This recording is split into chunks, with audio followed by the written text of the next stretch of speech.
দিদি, একটু জল দেবেন? হ্যাঁ, 10 টাকার নাকি 20 টাকার? আমার কাছে তো টাকা নেই, আপনি এটার মধ্যেই জল দিয়ে দিন না। টাকা নেই? আমি কি এখানে ধর্মশালা খুলে রেখেছি নাকি যে কোনো ভিখারি হেঁটে চলে আসবে আর আমি তাকে জল দিয়ে দেবো? কোনো জল ঠল নেই, যাও এখান থেকে। দিদি, চেষ্টায় আমার গলাটা শুকিয়ে যাচ্ছে, বেশি না, এর মধ্যে একটুখানি জল দিন। একটুখানি আমি আমার গলাটা ভিজিয়ে নিলেই আমার শান্তি হবে। এই, তোমাকে একবার বললে তুমি বুঝতে পারো না? জল খেতে হলে আগে টাকা দাও, তারপরে জল দেবো, না হলে বেরো এখান থেকে।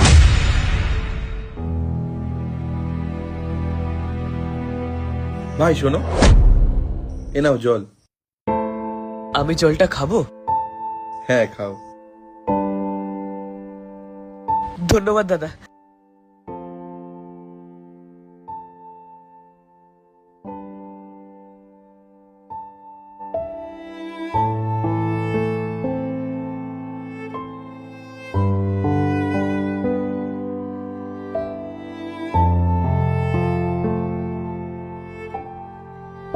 কিছু খেয়েছো তুমি?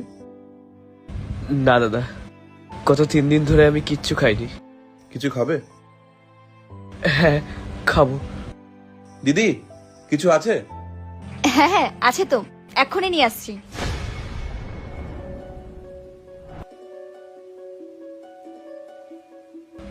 আরেকটা হবে? আরেকটা?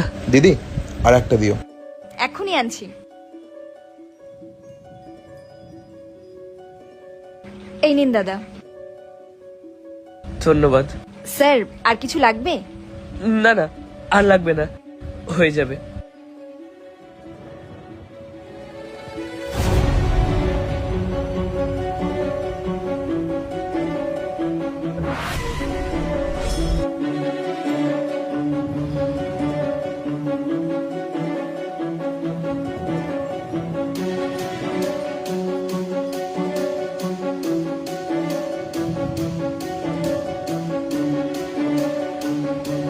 দাদা, আমি আপনাকে কি বলবো, গত 3 দিন ধরে আমি কিচ্ছু খাইনি। খাবারটা খাওয়ার পর মনে হলো যেন শরীরে প্রাণ ফিরে পেলাম। আপনি দেবতার রূপ নিয়ে আমার সামনে এসে দাঁড়ালেন, আপনাকে অনেক অনেক ধন্যবাদ। তোমাকে দেখে তো ভালো ঘরের ছেলে মনে হচ্ছে, তা এরকম আবর্জনা কেন কুড়াচ্ছ? দাদা, এটাকে আমার বাধ্যতা বলুন কিংবা ভাগ্যের পরিহাস, জানেন দাদা, যখন আমি খুব ছোট, যখন আমার 2 মাস বয়স, সেই সময় আমার মা এই পৃথিবী ছেড়ে চলে যান।